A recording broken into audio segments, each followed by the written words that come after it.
It's time. Make it so. It's me, Mario! I'm Batman. Strong am I with the Force. Are you telling me that you built a time machine out of a DeLorean? You're a wizard, Harry. And welcome to World War G episode 128. I'm Troy. I'm AJ. Okay. That was rather musical of you. Wasn't it? Yeah. So we haven't done a taste test for a few episodes. Yeah. But I think it's our patriotic duty as Americans America. to try this USA. USA. USA. USA. Apparently, 3 flavors collide: Code Red, Whiteout, and Voltage. I feel like I need to tell a little bit of the backstory of trying to figure this out. Yeah. Because I had the idea. We're supposed to set to record like an hour and a half ago. Yeah. But I was thinking about this, and because we were talking about possibly doing a taste test, but then it's just like, well, perhaps we can recreate this. So it should be pretty simple. Just go to the store and pick up this USA, and then also Code Red, Whiteout, and Voltage. Right, yeah, you'd think. Turns out it's a little bit more difficult than that.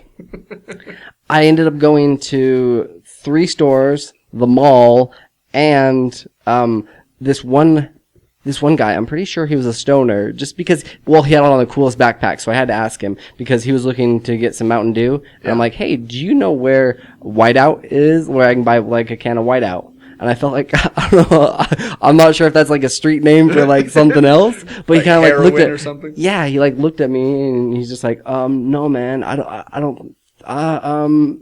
maybe Maverick, I'm pretty sure they have it. Like, okay, so I ended up calling Maverick on the phone, this gas station, and they didn't have it, and finally ended up finding it. Well, Maverick is Adventure's first stop. Apparently not when it comes to Except if you want. If your Whiteout. adventure continue or has to do with Whiteout, then no. Okay, well, so I cracked this open. Smells good. Smells really good, actually. Yeah, it does. It's all fruity. Someone was telling me that when they tried it, it tasted a lot like Voltage. Really? But, yeah. Well, it's really purple. All right, down ahead. It kind of does remind me of, like, I'm not sure if you called it, like, suicide, but when you take all of the sodas in a fountain drink area, and you just, like, press every one and combine it together. But it sits well on the tongue. Yeah. A pleasant aftertaste and aroma. It goes down easy. So that's good. It's not bad. No. I am tasting a lot of the Voltage. Same here. I'm not tasting a lot of the Whiteout or the Code Red. I'm not too familiar with how this is actually the first time that I've tried soda in a very, very long time. Yeah. So it actually kind of burns. First time I've had soda in 2 hours? No. It's been since last night. Okay. Like midday yesterday. Yeah. So about 24 hours. It's actually really good. It is. I'm not a big Mountain Dew guy. I'm more of a Pepsi fan. Mm-hmm. But, I could get into that. I'll continue sucking on that for the rest of the episode. I do feel a little more patriotic now. A little bit. Yeah. I feel like there should have been a "that's what she said" in there somewhere. Yeah. But this is a classy podcast. we don't stoop to, No. No, cheap jokes like that. Yeah. Okay. That's my bread and butter. What are you talking about? Yeah, I know. So you had a little Adventure excursion last night. excursion to the dark side. Yeah. Well, I was looking on Facebook, and it's kind of cool. I've not utilized this enough, but you can just click on events that are happening locally around your area. I've never used that actually. Really? Yeah. You click on it, and it's kind of cool because it's just like, oh, hey, there's this, there's this, there's this. And then I came across the Comedy Loft. And I'd been to the Playhouse, like it's the Ziegfeld theater house before, and seen some of their musicals that they've done. But they have upstairs, kind of in this dark alley. I don't know. It was because I went up a set of stairs, then I went up another set, then I went up another set, and I was expecting to see like this red light and like a red door at the end of the hallway. And no, there was a couple of people in there, and like, welcome. Here, purchase your ticket over here. I was like, okay. But I went because, I don't know, we're always looking for opportunities to get out and also to have other podcasts, you know, kind of a community of podcasts. Where I'm definitely, you know, all for that. Definitely, you know, local podcasts. You know, we gotta stick together. Exactly. Right? So I went and seen the Dark Corner, and it was just Dave and Brandy sitting up on the stage. There was about 20 or so people in the audience, and because they kind of did ask the audience, how many people have heard of you? Do a witch cackle if you've heard of us. And there was like 2 people, and then and then there was a lot, and then they're like, one person way in the back. yeah. That'd be us too, so right? like, yeah. And then they said, hey, if you haven't heard of us, well, no, that was the person that had heard of them. And if you hadn't heard of us, then go ahead and make like a ghost noise. I'm like, I don't know what a ghost sounds like, but. Well, you know. Yeah. So there was a lot more oohing and booing in the audience than there should have been. But it was kind of cool because they went into their podcast. It's darker and it was really unique. I liked it. They were sitting up on stage and they had their phone to record it. Yeah. And they were talking about, they went into goth and what kind of their goth credentials are, and then the origins of goth and the goth through the ages, which I didn't realize there was so many different, like, branch offs, and it all stemmed from goth. Really? Apparently tomorrow is National Goth Day. Really? Yeah. I found out about that as well. But so hey, hug your local goth. Yeah, I'm sure they'll appreciate it. They'll love it. Hug a goth. But yeah, it started back in 300 AD, and I liked when they started talking about the architectural styles that have changed, and they had originally said, oh, that's goth, and that was to be taken as offensive. Yeah. But people kind of embraced that, and that's been the case with a lot of things. You know, rock and roll was originally that way as well. It was supposed to be rock and roll. Oh, no, like nobody will like that, and they just embraced that, and that's the type of music that they played. You know, right? But it was really pretty interesting. I learned so much about like goth music and everything else. It was about like an hour, and then afterwards they did have a group. It was the Comedy Loft. They got up and did some improv, which they have next week. They actually do have a class that you can go. Like, I really feel like we should go to this, Troy. I think it'd be kind of funny. Okay. Maybe do like a Facebook Live video or something. But us learning improv. Yeah. Yeah. Yeah. That would be interesting. Sure. But overall, I mean, I handed them our card and talked to them. So hopefully, if Dave and Brandy, if you guys are listening, like to give a shout out. Yeah. Yeah. It was pretty cool. I'm just looking through some of their podcast episodes here. So they have like Violet album review. Just kind of cool. They're doing reviews for albums. That's kind of cool. Iron Fisting.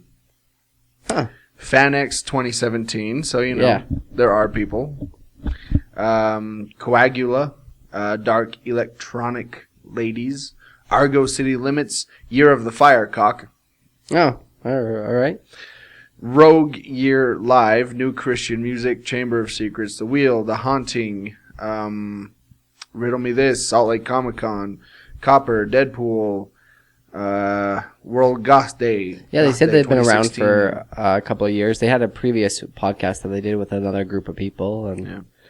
So yeah, I mean, if you're into that kind of stuff, you're into the goth scene, Mhm. then it seems like they cover a pretty wide spectrum of stuff. So most definitely. awesome. Okay, let's take a break, and when we come back, we're going to talk about some canceled TV shows. People getting sued. The Dark Crystal has a prequel series coming. Tom Hardy is Bane, and lots of other much things. more. So we'll be back right after this. Thanks, Joy. Hi, everybody. This is Sean Ray. And John Irons. And we're the hosts of Cosmic Potato, the Super Fan Talk podcast. We're a show that has a little bit of everything. Yeah, we talk about movies and TV and cartoons, entertainment news, and every show has a different theme. That's right. We might discuss anything from our favorite bad movies to who would win in a fight between C-3PO and the Tin Man from The Wizard of Oz. Yeah, that was episode 41, a classic. You can download that episode and all of our other episodes on iTunes and Stitcher. We're on Podcast Addict and, of course, on our website, cosmicpotato.com. It's special guests and movie news and geeky nerddom and nerdy geekery and lightsabers and Time Lords and Ninja Turtles all the way down. So check out Cosmic Potato, the Super Fan Talk podcast. And we're back. Okay, now before we get into talking about cancellation of TV shows, there's something I wanted to talk about. Yeah. So you know how I've been playing Animal Crossing on the GameCube, right? Right. Well, I've moved from that, and I'm now playing NBA 2K3. Oh, nice. A much more mature, sophisticated game. Yeah. NBA 2003.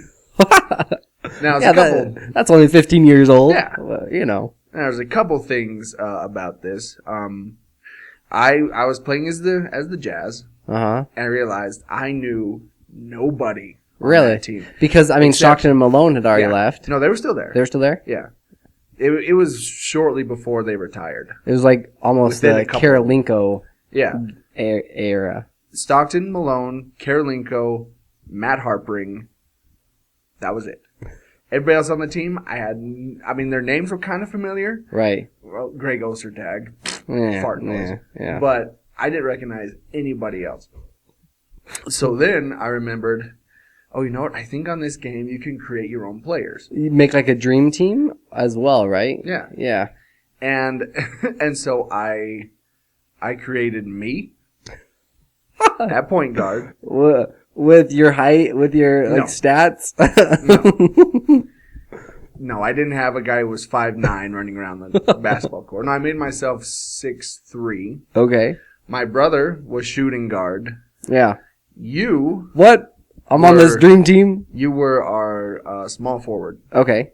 So I created us three. Mm. And so I started playing. I need to see what I look like now. Well, I've since deleted it. Yeah. I'll tell you why in a sec. But I played 10 games. We went undefeated. Yeah. I mean, we sounds were about like- right. 110 to 25. Oh, okay? geez. Because we can't miss. Yeah. Because the way you can do it, you can set your player's stats. Mm-hmm. 99 to everything. Yeah. They give you 3,000 points to use on a character. It's like, why wouldn't you set all their stats to 100? Yeah. Which is what I did. So 3-pointers, steals, everything. Making it rain. Yeah, it was at 100. So then I remembered, hey, I think you can simulate seasons and just run through it. Mm-hmm. So I did. Yeah. I started simulating all these seasons. We won the NBA championship 15 times in a row. That's a dynasty there. Yeah.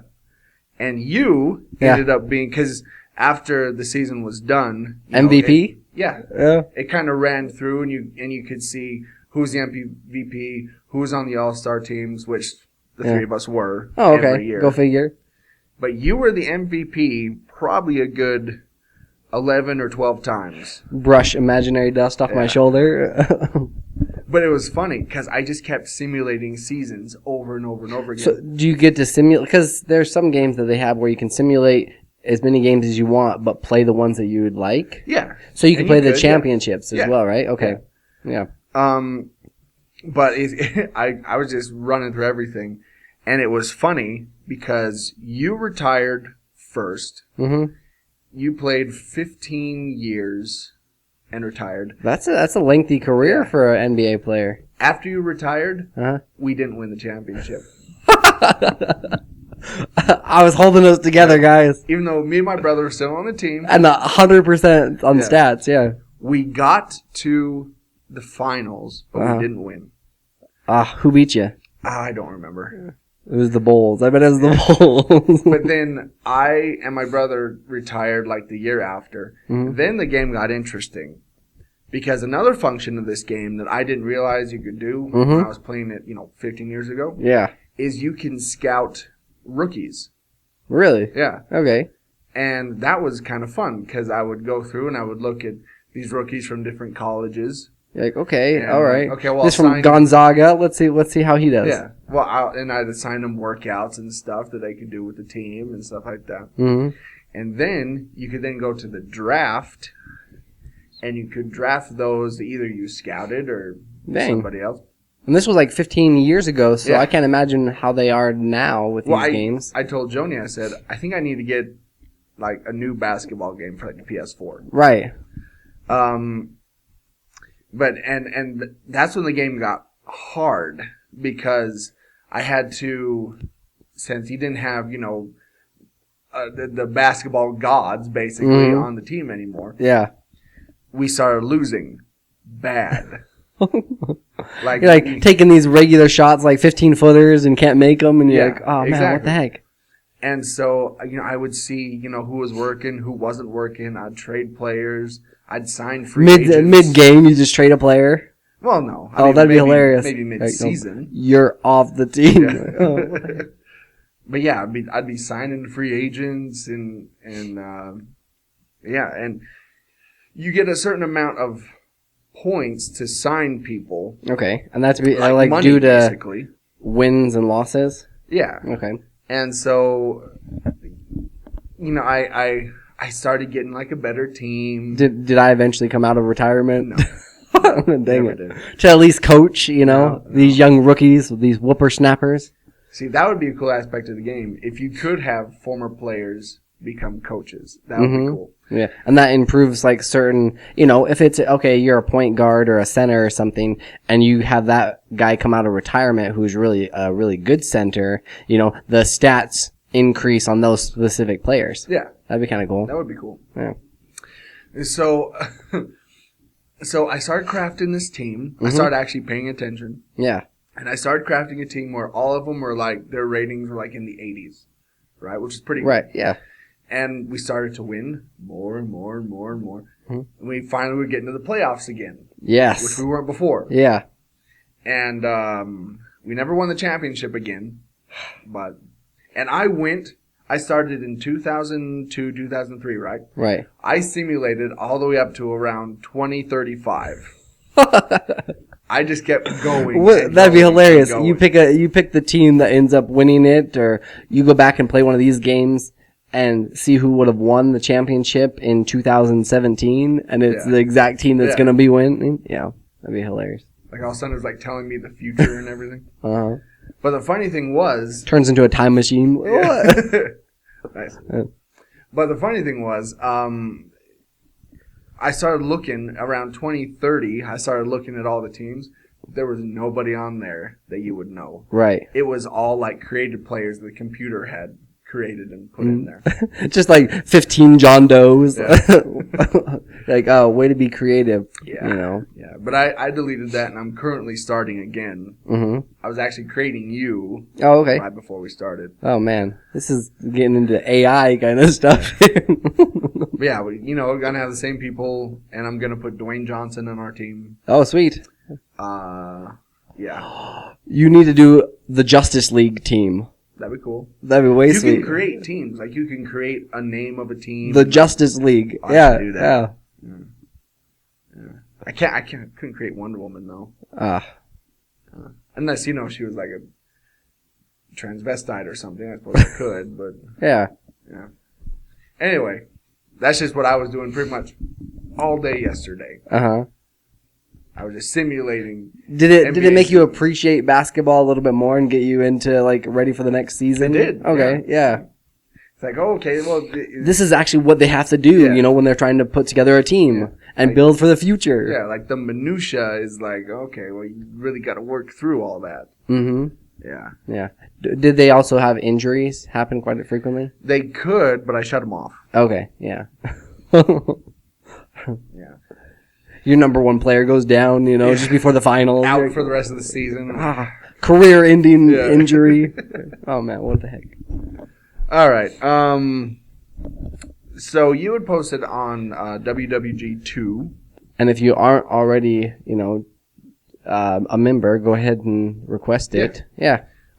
This is our Facebook page, our second Facebook page, where pretty much it's a discussion page where we talk about different topics. And you had thrown up the best time machine. I was reading this article and they were just talking about like the best ones that we've seen in both literature and in film. And it got me thinking, well, what are my top 3? And there's a lot to choose from. There is. You even brought up like a few new ones that I'd like forgotten about. Mm-hmm. Well, with the Flash and his Time Force. Yeah. Hang on, I'm pulling it up right now. I just want to... Because we've gotten quite a few responses. Yeah, just kind of want to run through what people have said. So, Joni said Time Turner from Harry Potter. I, of course, put the DeLorean from Back to the Future. Oh, obvious. John Irons from Cosmic Potato said Bender's Time Travel Code. Sean, also from Cosmic Potato, put up a Hot Tub Time Machine. Yeah. Yeah. So some of the other ones, Family Guy, Stewie's Time Machine. You'd mentioned, what was the Bill and Ted's? Bill and Ted, yep. Their phone booth, the Tardis. Yeah. So I would say my top 3. Okay, but I think you got to explain why, because some of them, even though I love the DeLorean, it seems like you have to get up to a certain speed, and you're always getting into these predicaments, And you might run out of gas. Right. There's a lot of factors to consider, where some of these other ones are just like instantaneous. Well, here's... Oh, I guess we gotta mention the original Time Machine as well. The Time Machine. Yeah. H.G. Wells. My top 3... Alright, the first one would be the DeLorean. Let me tell you why. It's just a car. Everybody knows how to drive a car. Everyone knows how to get up to 88 miles an hour. Mm-hmm. Now, and it's easy to punch in the time, where you want to go. Yeah. Like, just put it in the keypad. So I would choose that one for the simplicity of it. However, there is a lot of complications that come with that. Because you don't know where you're going to end up exactly. Yeah. In the Wild Wild West. Yeah, roads. Yeah. Where we're going, we don't need roads. But yeah, you could end up in like ancient Roman times and like plow through a marketplace full of ancient Greeks or something, and yeah, you could be somebody could see you arrive in this strange metal chariot and burn you at the stake for being a witch or something. Yeah, that I don't know. I imagine it would only land somewhere. I mean, maybe it wouldn't always work out for you, but I imagine it wouldn't, like, you wouldn't be in the middle of a mountain or a side of a building. Yeah. Right? Yeah. I don't know. But other than that, you don't know where you're going to end up at. Yeah. So that would be my first one. Mm-hmm. My second one, I really like Stewie's Time Machine from Family Guy. Mm-hmm. Because it's kind of the same thing. You punch where you want to go, step in, and there you go. And you got a little platform, because he's got the portable little device as well. Yeah, the portable one. It seems to be pretty reliable as well. Yeah. Although they have messed up time a few times. Mm-hmm. And then my third one, I don't know, I've always I've always liked the phone booth from Bill and Ted. Couldn't fit many people in the phone booth, but it's like the poor man's Doctor Who. It's like the poor man's Tardis. Yeah. Yeah, you could only fit 1 or 2 people. Right. Well, they managed to fit quite a few in there, actually, if I remember right. But yeah, those would probably be my top 3. I don't know if I could put them in a specific order, but I really do like the Time Turner, the DeLorean, and then I really like the Speed Force. Yeah. Because I feel like you'd have to be the Flash, so you'd have his abilities to be able to use it, right? Right. So, which they have been focusing. You were saying that they'd been focusing a lot on it this season. Oh yeah. That's kind of the direction that they're going, or the whole this big bad this season, Savitar, is because of time travel. He exists because of the Flash going back and forth through time. Right. Spoilers, by the way. Now, here's my thing with the Time Turner, though. You got to turn that thing a lot. Quite a few times to be able to go back even like 20 minutes. Yeah. There was a funny... What was it? I think it was How It Should Have Ended on YouTube. Mm-hmm. They did that kind of similar thing. Right. Where Snape had to go back, was going to go back and kill Voldemort when he's a child. And they're like, you have to turn that thing like 20,000 times. And they're like, well, don't make me lose count then. And he just starts going. 1, 2, 3. See, one of the reasons that I like it so much is because I feel like I could help myself out in other situations. You know, because you're still there. You can see yourself going through time. Yeah. You can just kind of, oh, hey, here, throw this down there, you know. And you're like, oh, wow, my lucky day. You just think you have this guardian angel, and it's really you. But then you would end up knowing that it was you after a while because you have the Time Turner. Right. Right? Uh-huh. Yeah, that's another thing that could be problematic. Is you don't replace yourself. There are now 2 of you.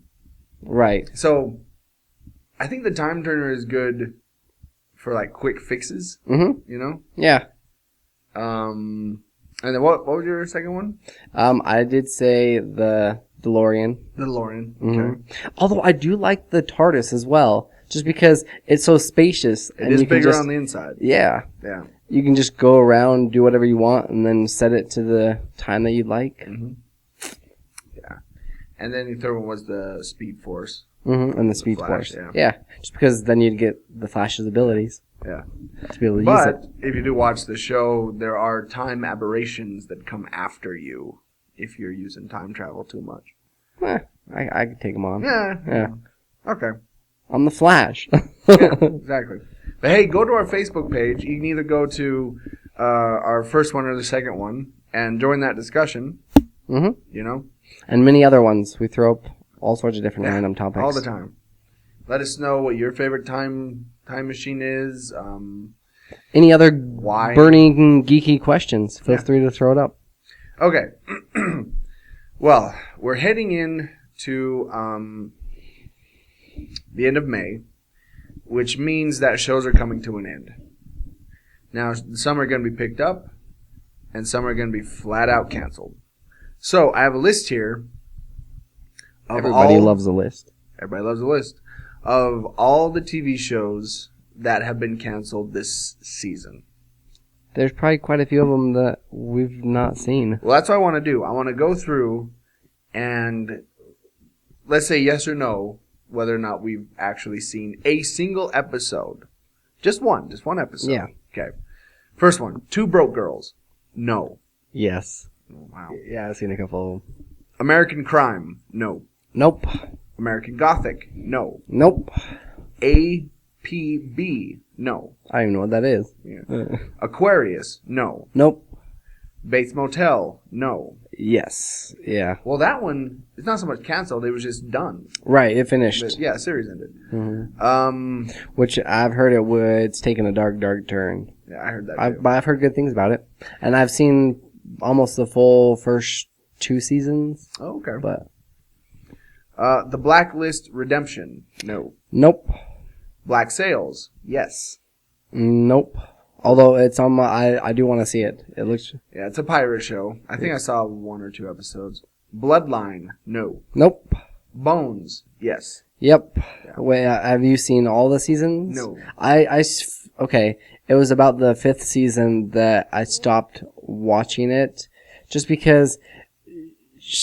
What's the Bones? She just started getting dumb again. She had made improvements and advances and like learning. Oh, that's sarcasm. Oh, this, and then all of a sudden she comes back from this trip, and she's back to being very calculated, and she'd lost. I don't know. All right. So I kind of fell off the bandwagon. Brain Dead. No. Nope. The Catch. No. Nope. Criminal Minds Beyond Borders. No. Nope. Doubt. No. Nope. Dr. Ken. No. Nope. Emerald City. No. Nope. I imagine that is that a Wizard of Oz It one? is. Okay. Eyewitness. No. Man, there's a lot of shows that just didn't catch on. Yeah. Yeah. Frequency. No. Nope. Girl Meets World. No. All. Absolutely not.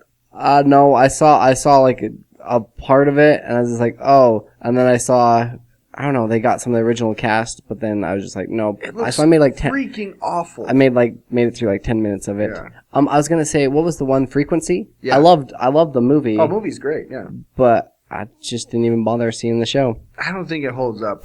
That couldn't hold up a whole TV show. No. Girls. No. Nope. Good Girls Revolt. No. Nope. Heck no. The Great Indoors. Excuse me. No. I did watch an episode of it. It's been canceled. Yeah. That one I thought was pretty funny because it was Joel McHale, right? yeah, Yeah.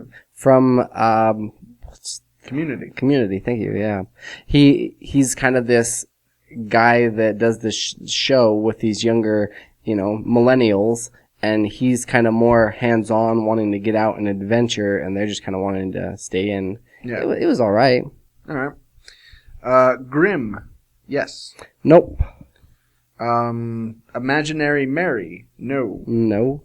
This one we'll get into a bit more. Last Man Standing. Yes. Yes. We'll circle back to that one. Right. The Leftovers. No. Nope. Making History. No. Nope. Man Seeking Woman. No. Nope. Masters of Sex. Yes. Nope. What? No. I was curious. I saw the first episode. But Yeah. it took itself way too seriously. Okay. No Tomorrow. No. Nope. Orphan Black. No. Nope. Pitch. No. Nope. Powerless. Yes. Yep. I'm not. That one's already been canceled? Yeah, I'm not surprised. No, neither am I. It was okay, but pretty little. I think if they would have perhaps brought in some of the bigger superheroes a little quicker, then it might have held up. Maybe actually step out of that little warehouse they're in, actually see where they were. Yeah. Pretty Little Liars, no. Nope. The Real O'Neills, no. Nope. Rain, no. Although, okay, I do have a kind of funny story about Pretty Little Liars. One of my friends who used to work in one of the departments at the place that I work at, she's like, man, there's this one girl. She was a lesbian, and she's like, man, there's this one girl that she is so good looking on this show, but I feel horrible because they're like kids in high school. But then she IMDb'd her, and she's like, oh, okay, she's 18, so. I'm in the clear. It made me laugh that she's just like, is it bad that I think that she's like way hot and she's in high school? Yeah, it was funny. Rain, no. Nope. Rosewood, no. Man, there's been a ton of shows, no. We're still going. Rush Hour, no. Wait. No, I didn't see that one. Okay. Scream Queens, no. Nope. Secrets and Lies, no. No. Sleepy Hollow, yes. Yes. I saw several seasons of that. I saw like 1 or 2 episodes. After they got rid of the Headless Horseman and he was no longer part of the show. Like, Which that was I'm like out. the main Why? character, right? Yeah. Son of Zorn, no. No. Teen Wolf, I'm not surprised on that one though. That looks like a stupid premise. yeah. Teen Wolf, no. Nope. Time After Time, no. No. The Vampire Diaries, Nope. no. And finally it's gone. Yeah. Vice Principals, no. Nope. And finally Workaholics, no. Yes. When that one like ended, that one didn't so much just get canceled. That It just got into the series. it might have been It was pretty dang funny. I thought it was hilarious. It seemed funny. I kept meaning to check check it out. They just get into these weird, funny scenarios and situations. Okay, let's talk about Last Man Standing for a second. Mm-hmm. I watched maybe first few episodes of the first season. It didn't hook me. I was out. And I watched it because I liked Tim Allen. Oh, same here. And I really like Home Improvement. It was a great show, so I was like, well, I'll give him a chance. No. But then, all of a sudden, it gets canceled.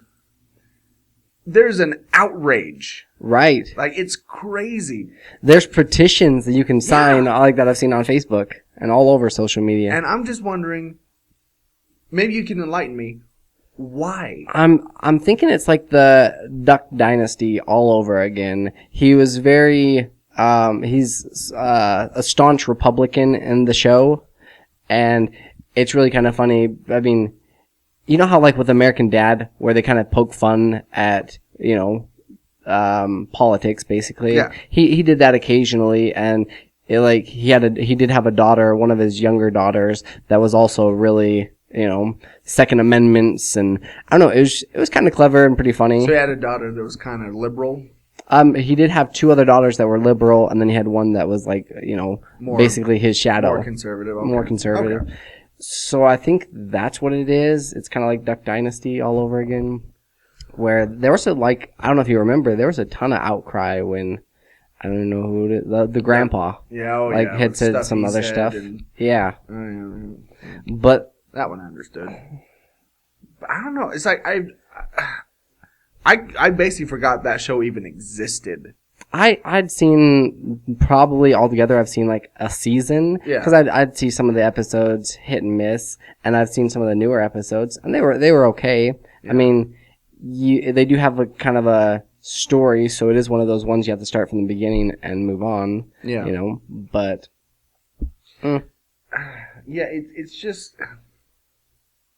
I don't know. Here's my thing. If all y'all were so outraged by this, why apparently weren't you watching it? Right. If it got canceled, it was probably due to ratings. Even if they were being overly political and blah blah blah, if it's got the ratings, they're not going to cancel it. Yeah. Oh, for sure. That's just not how network TV works. Yeah, I mean it's the same type of thing with like Firefly and these other shows that get canceled, and people are so outraged. Like, well, where were you when it was on? Yeah, when it was on, yeah. And it's not like it had only like Firefly only had one season, so there wasn't much material, and if you missed it, you missed it. Yeah. This is a couple of seasons. Yeah. Yeah, I think it's been on for a little bit. 3 or 4. Yeah. I think. Yeah. Anyway, I just thought it was weird. Like, all of a sudden, saw all this outrage and petitions pop up on Facebook about Last Man Standing and what's Tim Allen going to do now that Last Man Standing's been canceled. He's probably going to sit on all of his Home Improvement money. And his Toy Story money. And his Toy Story money, yeah. Yeah. Like, I think he'll be all right. He's good. But I would, for the most part, I don't care to get other people's opinions on on what they think. You know, like the Power Rangers, their opinion, the original Power Rangers, their opinion on the new movie. Yeah. But I would be kind of interested to see what Tim Allen has to say about it. You know, maybe he'll make a statement in the future. We'll have to keep an eye out. Yeah. I'd be kind of interested just to see if he does even say anything, or he just keeps his mouth shut so he can move on to something else. Yeah. All right. Well, from shows that have been canceled to a show that maybe should be canceled, hopefully eventually. Yeah. Arrow, and look, I give Arrow a lot of. I have such a love-hate relationship with that show. Are you still watching it? Oh yeah. Yeah. Look, I am 5 seasons in now. I can't just stop. I'm in it for the long haul. It's not as painful as Supergirl. Yeah. It actually has some cool moments. And has it gotten better? And yes, okay. It has. Because the thing that I didn't like all the flashbacks. They were in season 3 and they're still doing flashbacks. They're still doing flashbacks. Seriously? But I think this is the last season that they're doing flashbacks. he's finally caught up to present day. Yeah, I can't stand the flashbacks either. No. Like, oh my gosh, let's just get on with it. Well, Because there's no tension. Mm-hmm. You know he's going to escape. Right. Because he's there in the present, in the future. Yeah. Yeah. It's like, oh man, he's in a sticky situation, but somehow he's going to get out of it. He'll get out. So, He'll be fine. okay. Yeah. Plus, I felt like, didn't they go a different direction with some of the flashbacks in the second season? I only watched like the first season where he was on the island. Yeah. And then they went into where he was into Tokyo or somewhere. I can't even remember. Do you remember Yeah, this? he was in Tokyo at some point. Yeah, he currently he's in Russia during the flashbacks in this current season. Mm-hmm. Man, he's lived like a couple of lives. Yeah, it's just Had more adventures than anybody else. it's too much. It's too much. Anyway, But he is, Stephen Amell is a pretty fit dude, and Yes. he'd like talked about wanting to go on American Ninja Warrior for the longest time, and his chance has finally happened.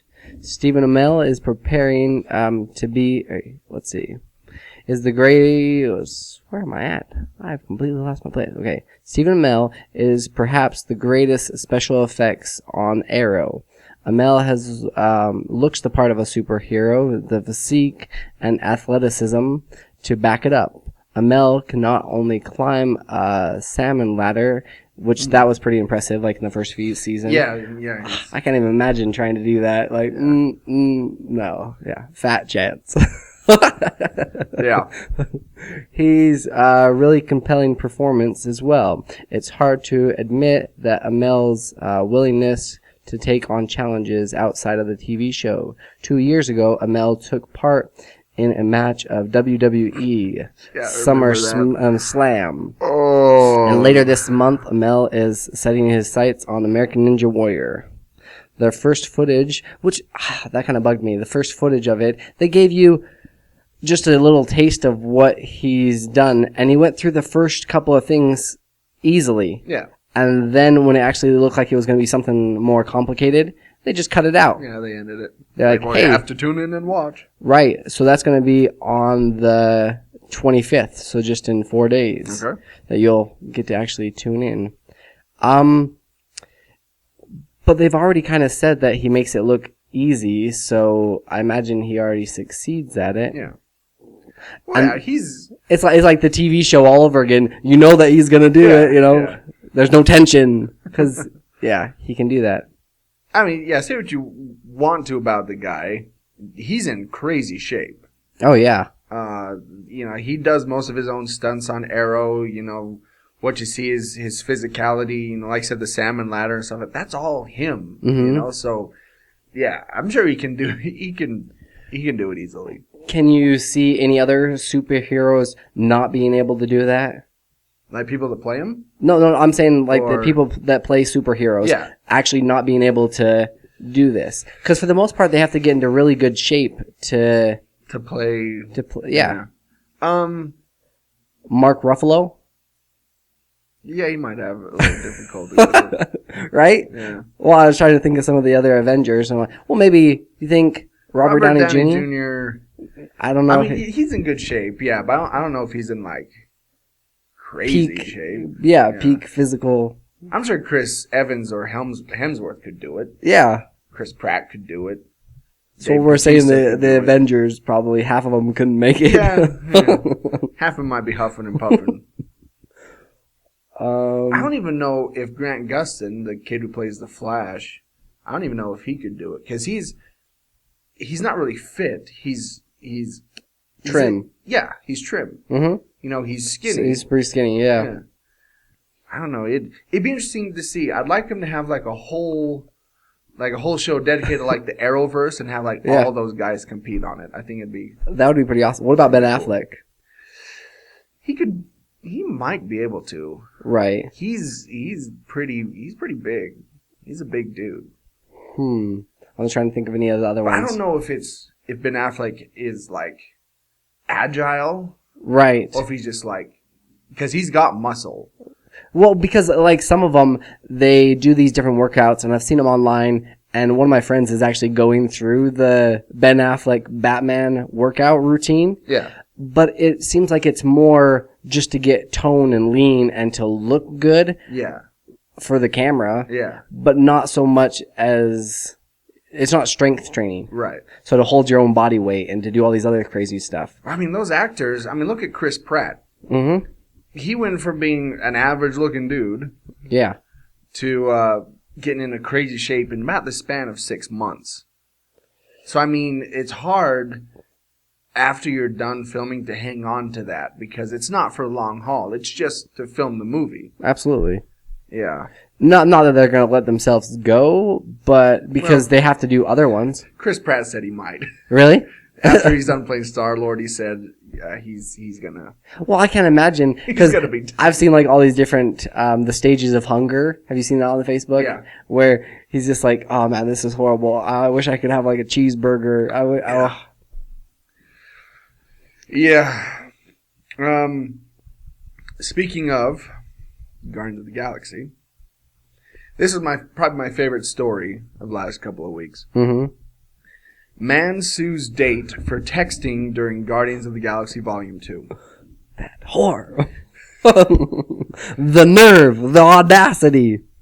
The world desperately needs more heroes these days, but unfortunately, we have far too many villains. Like this tale about a man who is suing his date for texting during Guardians of the Galaxy Volume 2. We came across this report, this is from Nerdist, by the way. We came across this report featuring two terrible people at Entertainment Weekly. And it comes from the Austin American-Statesman. Brandon Vesmer, a 37-year-old man and not a small child, is suing his date in small claims court for the amount of $17.31. Oh man. The cost of a 3D ticket to the movie. Excuse me. See, that's the downfall of drinking soda while you're recording. You're like, a little America just came up. Yeah. Taste a little freedom there. Yeah. The cost of a 3D ticket to a movie. Because she was texting during it. Allegedly, the woman started using her phone about 15 minutes into the film, and according to him, she, quote, activated her phone at least 10 to 20 times in 15 minutes to read and send text messages. But she claims it was only 2 or 3 times. The two were on a first date after they met online. Was this on Tinder? But he rightfully asked her to stop, and when she didn't, he rightfully asked her to go outside. In response, she then left the theater altogether, leaving him without a ride home, but saving everyone else from her rudeness. A few days later, he wrongly asked her for the cost of her ticket, but when she ignored him, he then super wrongly asked her little sister about the money. Now he's filed a lawsuit because nothing matters anymore. Wow. But here's the thing. Alamo Drafthouse has since offered him a gift card for the same amount so he'll drop the claim. But at this point, who cares? People who use their phones in movie theaters should be put in jail, and people who can't handle a date going poorly should be removed from society entirely. Ironically, this story without a hero proves that in Guardians of the Galaxy Volume 2, Ego had a point about life. Sometimes we are just the worst. That is an amazing story. Now, whose side you come down on that story? Oh, that's kind of... Okay, it does say quite a bit, turn off your cellular devices. Yeah. Don't interrupt. And I like how she waited 15 minutes, so she saw the little baby Groot running around. Yeah. And then she's like, let's just flip this out. This date's going nowhere. Yeah. I think it was a real dick move for him to ask the sister for the money and then to go on and sue her. Yeah. There's no winners in this story. No. Because that bugs me when people go to the movies and have their bright light or start. I've had a couple of people right next to me start talking on their phone. Oh yeah, me too. I'm like, take it outside. Yeah. That's even worse than these babies crying right next to you. Yeah, I don't know. I would get annoyed too if I were him and my date was texting. I would get annoyed even if my wife was doing it. Yeah. Like, seriously, put your phone away. Yeah. But I would never Go to that extreme. In my whole history, Yeah. would I ever go, you know what? I'm going to sue her. Who the heck does that? Right. And for $17? Wow. Like, come on. Dude. Yeah. I want to see if this actually goes through and whose side they side on. Yeah. Be interesting. Man. Well, he's obviously not going to get a second date. No. No. Probably not. Does it show a picture? I didn't see if it showed a picture of both of them. No, I've seen a picture of him, and he just has douchebag written all over his face. So. Yeah. But I haven't seen a picture of her. I think she's remained anonymous. It's like, no, I'm not putting my face out there because this is stupid. If she's above, like man, this might come across as shallow, but if she's above a 7, Wow. then I'm all, she can text, do whatever she wants. She gets a pass in my book. Yeah. Look, I don't care if it's a freaking 10 sitting next to me. Don't interrupt my movie. Especially Guardians of the Galaxy. Yeah. Yeah. Especially a Marvel movie. Mm-hmm. Like, no. Nobody interrupts my Marvel movies. I could actually, put a blinder, just sort of watch the movie and not pay attention. I think I'd be alright if she was at least a 7 or above. That'd be tough. That'd be tough for me. Yeah. You're saying Emma Watson, she's sitting next to you? You wouldn't let her get away with texting? Right? You're on a first date with Emma Watson. And she starts texting about 15 minutes into a Marvel movie.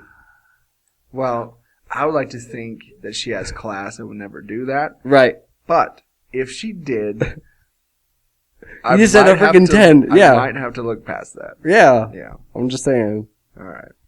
Okay, there are exceptions. Yeah, Emma Watson, she's the exception to the rule. Every rule. Every rule. Okay, continuing on with Guardians of the Galaxy.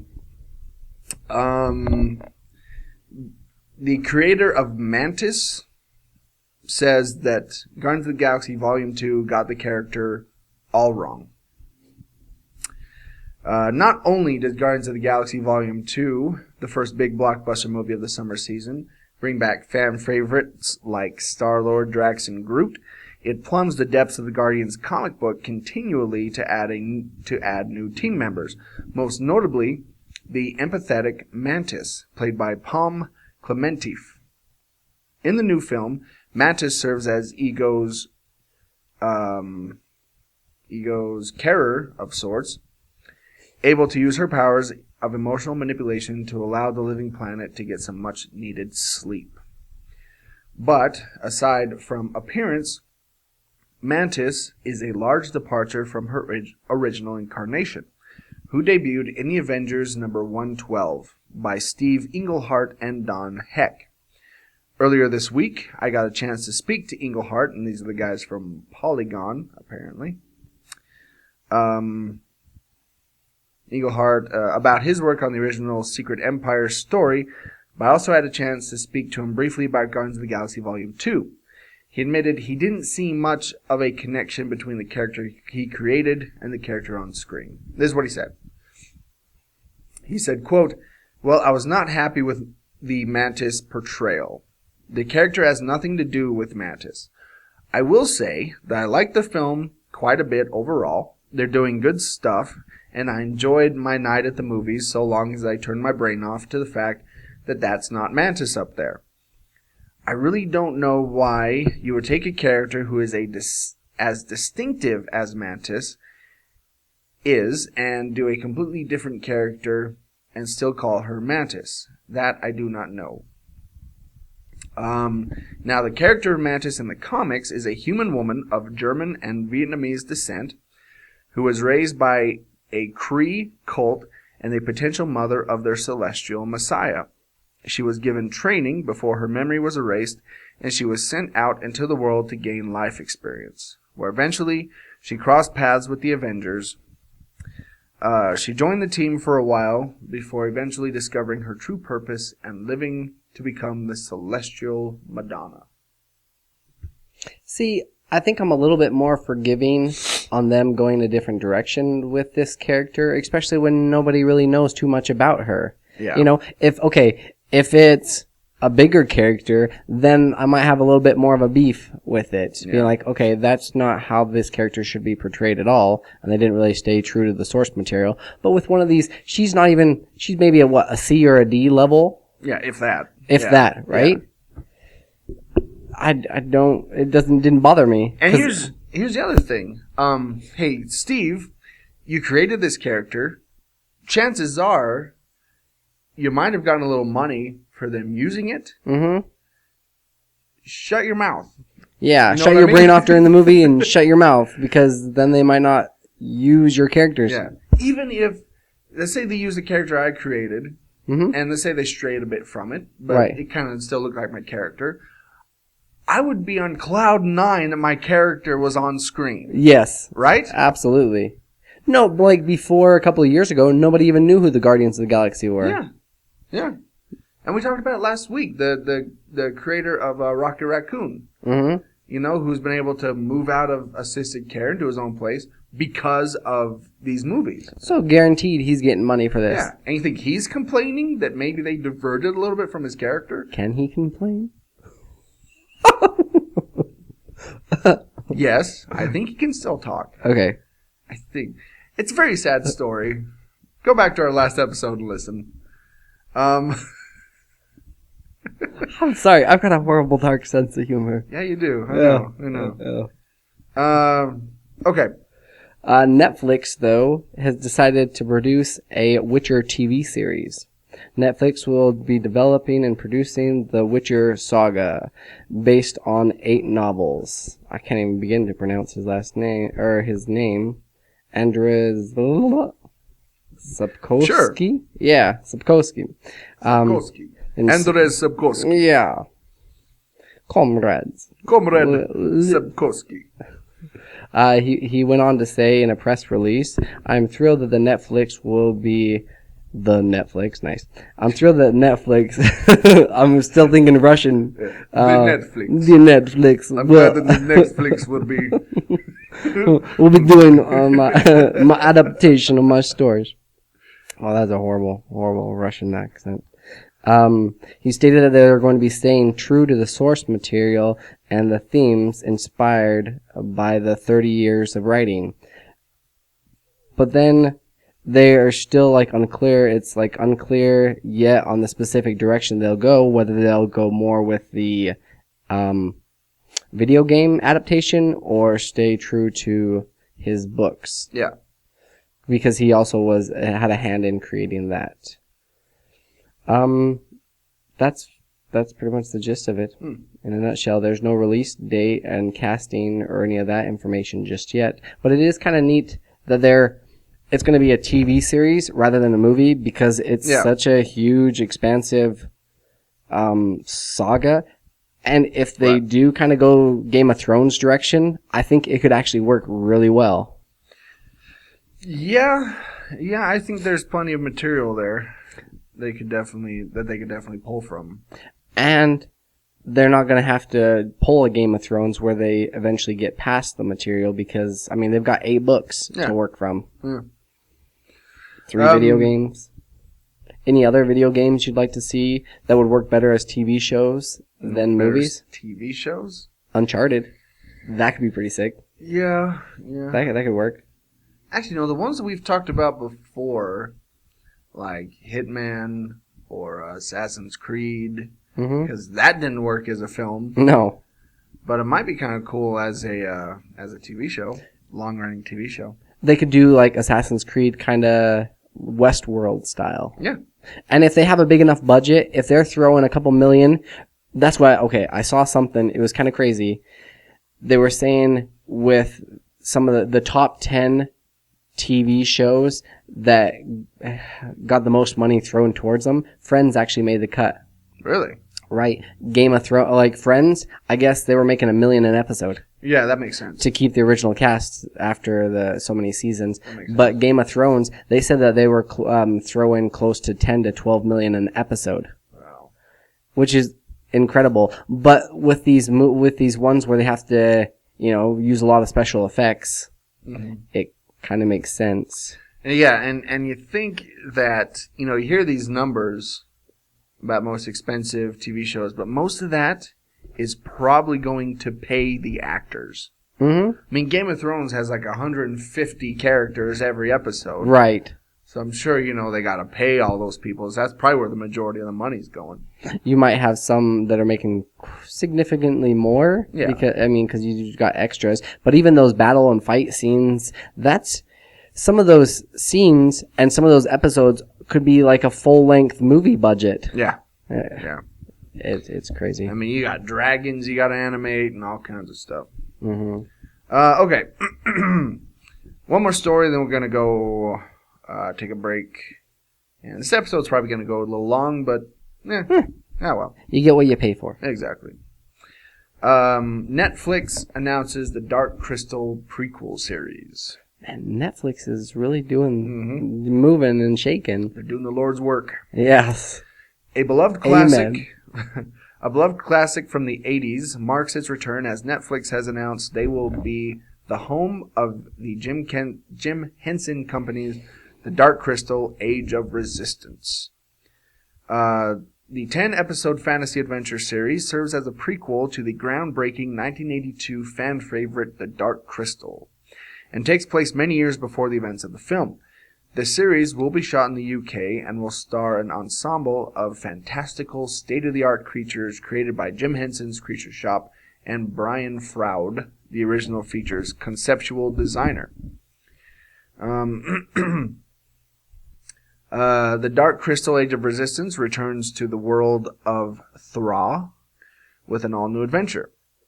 When three Gelfling discover the horrifying secret behind the Skeksis' power, they set out on an epic journey to ignite the fires of rebellion and save their world.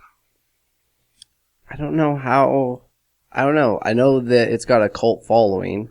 It does. Sure. Yeah. But I felt like The Labyrinth worked a lot better because they had, it was live action, but they had a lot more people interaction. And with the Dark Crystal, at least from what I remember, there was a lot of animated Muppets. It was very much a product of its time. Mm-hmm. And our generation was just barely after that came out. Right. And so, the generation before us grew up with like Sesame Street and Fraggle Rock. The Muppets and Fraggle Rock. And so it was like, obviously they, speak very highly of this film, but I've seen it. And it's kind of dull. It is. It'll be interesting to see what they did because I remember some of the main characters being Muppets. Muppets, yeah. Yeah. And my older brother loves this movie. Mm-hmm. But like I said, it's the same thing. He grew up with Sesame Street and all that. And so it's a little boring for my taste. But anyway. Okay, let's take another break. And then when we come back, we got a few other stories. We got Lucky Charms, we got Tom Hardy, and we got Jordan Peele. What more do you need? Exactly. So we'll be right back right after this. Are you feeling nostalgic about your music listening needs? Do you like the tonal quality that only a record can provide? Then go check out Lavender Vinyl, located at 123 25th Street, Ogden, Utah. Yeah, go talk to Kylie or Blake. They have a large selection of new and used records. They will also buy your old records, maybe the ones that are just sitting up there in the attic, gathering dust. And if you can't find anything, they'll be more than happy to pre-order it for you. Now, you can always find them at lavendervinyl@gmail.com. You can also check out their website, lavendervinyl.com, or give them a call on the phone, like a normal person, at 385-240-0336. Be sure to tell them that World War G sent you. Now back to the episode.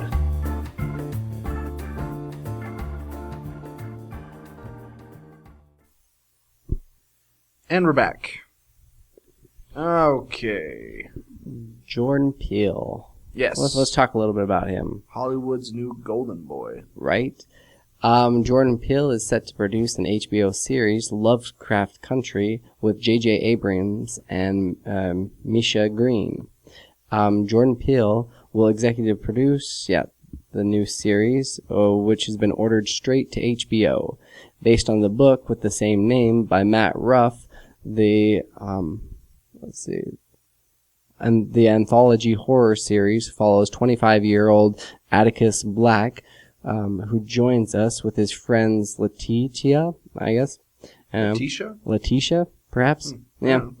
And his Uncle George to embark on the road trip across 1950s Jim Crow America to find his missing father. They must survive and overcome both race terrors of white America. Dun dun dun. Well, don't we all have to overcome that at some point? I really feel like we do. I know I do. Let's see. That could rip straight from the pages of Lovecraft.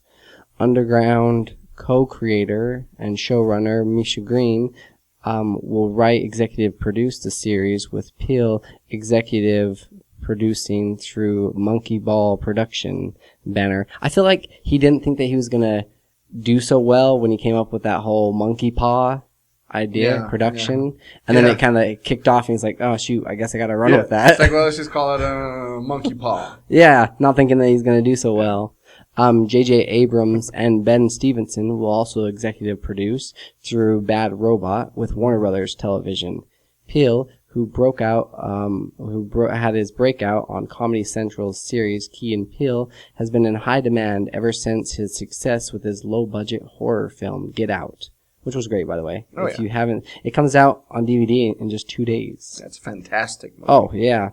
The film about a black man who discovers a dark secret of his Caucasian girlfriend's family estate has grossed, get this, $215 million worldwide on a $4.5 million budget. Wow.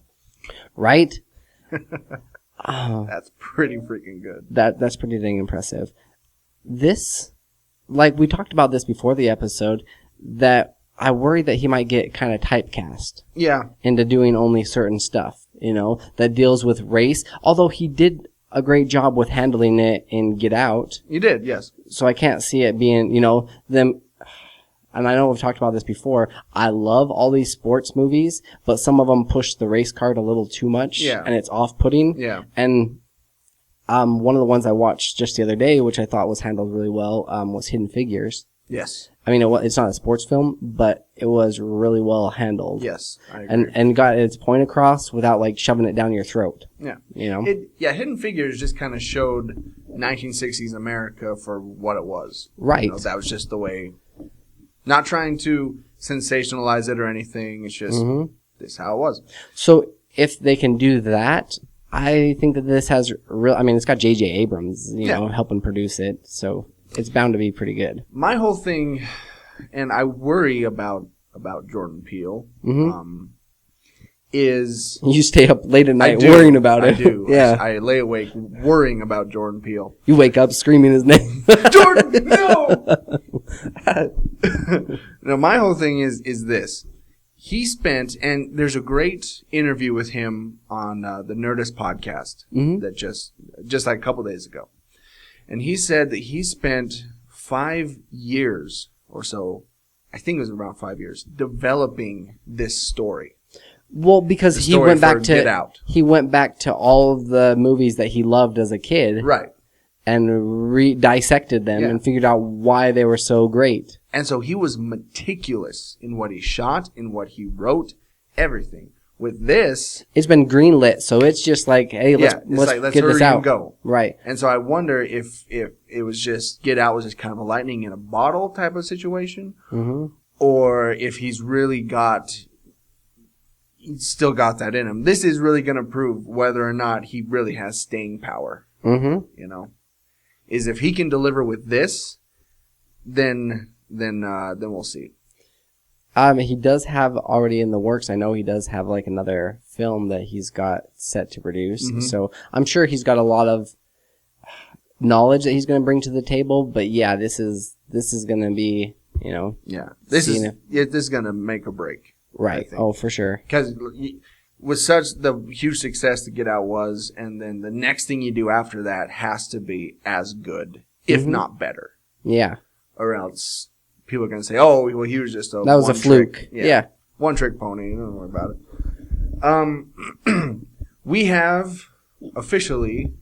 We have a new Venom. Yes. Barely 2 months after Sony Pictures staked out a release date for its long-discussed Venom movie, the studio has settled on both a director and a star for the Spider-Man spin-off. According to The Hollywood Reporter, Oscar nominee Tom Hardy is in final negotiations for the title role, while Zombieland director Ruben Fleischer is nearing a deal to step behind the camera. Production is set to begin this fall. The film is targeted for a release on October 5th, 2018. And then you go down to Sony's Twitter, and it says, I guess they kind of confirm it, Tom Hardy is Eddie Brock in Venom, the upcoming film from Sony's Marvel Universe, releasing October 5th, 2018. This will be a different, because like whenever you picture Venom, I'm super stoked about this choice. Oh, me too. Because he's like a fantastic, guy for the role. But he's a bigger dude. He is. And I've always pictured kind of Venom, and I guess any adaptation of him is kind of like this slim, trim, wiry kind of guy. So, well, Venom in the comic books has always been big. He's always been muscular. Right. And hopefully they can shake off the stink of Topher Grace from Spider-Man 3. Because that was awful. That was. But no, I think it's a great casting choice. Oh, same here. And I want to see Tom Hardy and Tom Holland. Hey, both named Tom. I like that. Kind of face off. I think that'd be awesome. Yeah, I'm looking forward to it. So same here. So from Bane to Venom. Do you? I will eat your brains, Spider-Man.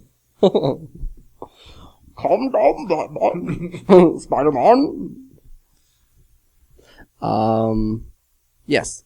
Finally, Lucky Charms is releasing a limited edition marshmallow only box. Not excited about this. Yeah, not at all. It says, do you spend half your time eating cereal searching for the marshmallows? General Mills just made an announcement that that'll make your day. The company announced yesterday, and this was just a couple of days ago, 6 days ago, that Lucky Charms will be releasing 10,000 marshmallow-only boxes. Wow. Fans of the Lucky Charms are obsessed with our marshmallows. We figured we'd oblige. They've gotten calls, emails, tweets, because people have nothing else better to do, apparently. Then tweet at General Mills. They're eating their Lucky Charms as they're like, oh man, you know what show got canceled that I'm so pissed off about? Like, and if only I had just marshmallows in my cereal. Last year asked for the box of Lucky Charms with only marshmallows, so this year we wanted to give them what they asked for. You'll get your chance. Okay, so what they're going to do here is you have to buy a box of Lucky Charms, and it could possibly be also in the US and Canada. But you have to buy a box and then enter the code onto LuckyCharms.com to see if you're a winner. You'll get the marshmallows in the mail. Oh, okay. So it's kind of like Charlie and the Chocolate Factory kind of a deal. So you can't just go down to a local store and buy this. No. They're making you buy their Lucky Charms, getting the code, and putting it in LuckyCharms.com, and maybe you'll get one. Right. So that same dude that ended up suing his girlfriend, he could use that $17.50 to buy a couple boxes. I'm just trying to go full circle here. But, okay, there's people. There's the type of people that eat Lucky Charms and they just eat it as it is, enjoying the marshmallows scattered throughout it. Yeah. And then there's the other kind, like myself, especially when I was like a little kid. I never got any type of sugary cereal, but on our birthday, we were allowed a box. And I remember distinctly for my 10th birthday, I ended up getting a box of Lucky Charms. Man, this is a sad childhood. Troy's like, No, I hey, had sugar cereal all the Look, time. if my childhood was like that, maybe my life would be a lot different than it is today. Who knows? But I remember I would eat all the cereal and just leave just the marshmallows and drink the milk and eat those marshmallows by themselves. I would eat all the... No? You didn't like that? They reminded me so much of, like, you'd get that hot cocoa that had the artificial little marshmallows in it. Tastes exactly like that. They were so delicious. I couldn't get into the marshmallow cereals. No? Nah. Now give me the abrasive cereals. Give me the Captain Crunch and the Cookie Crisp that cut your mouth into ribbons. That's what I like. I figure, okay, Captain Crunch, the reason they did that and made it so, like, jagged in pieces is so that it would cut your mouth and get the sugar into your bloodstream quicker. That's what they do with, like, chewing tobacco. You know, it's got fiberglass in it to get it into your bloodstream quicker. Yeah. The nicotine. That is true. That's exactly what they did with Captain Crunch. Good old Captain Crunch. We're saying it right now. Are we going to try to enter this contest at all, though? Yeah, look, that would require me buying Lucky Charms, which I'm not going to do. So you be my guest. Deal. And if I win, that will be our next taste video. All right. So, speaking of that, Yeah. right after you listen to this, head to our YouTube channel, search World War G, and we are going to try and duplicate this USA drink. See how close we can get. Again, it's our patriotic duty to try this. You bought, Yeah. Whiteout, Code Red, and what is it, Voltage? Yes. Yeah, Voltage. And we're going to see how close we can come to duplicating This elixir yes. of life. So head to YouTube right after this and check that out. All right. So here's where you can find us. You can listen to all of our episodes at worldwarg.podbean.com. On the social medias, you can find us at facebook.com/worldwargpodcast. On Twitter and Instagram, we're at WWG Podcast. You can buy our merchandise, t-shirts, pins, bags, buttons, Galore. at shop.spreadshirt.com/worldwarg. And you can email us anytime Day or night. at worldwgpodcast@gmail.com. So, this has been World War G episode 128. That has been AJ. That has been Troy. Stay geeky, my friends, and Yeah. I don't know, eat Lucky Charms? I don't know. On the historic streets of Ogden, there are two kinds of people, readers and non-readers. Here's where you can find their stories. Booked on 25th Street, located at 147 Historic 25th Street, Ogden, Utah, 84401. Yeah, stop by and say hi to our friend Marcy. You can pick up a new or used book, or you can sell your own used books. That's right, you can get 10% store credit on what they can sell the book for. Stop in and say hi, or call them at 801-529-7720. You can find them on Facebook at facebook.com/bookedon25th, or you can email them at marcy@bookedon25th.com, or visit their website, bookedon25th.com. Be sure to tell them that World War G sent you. Now back to the episode.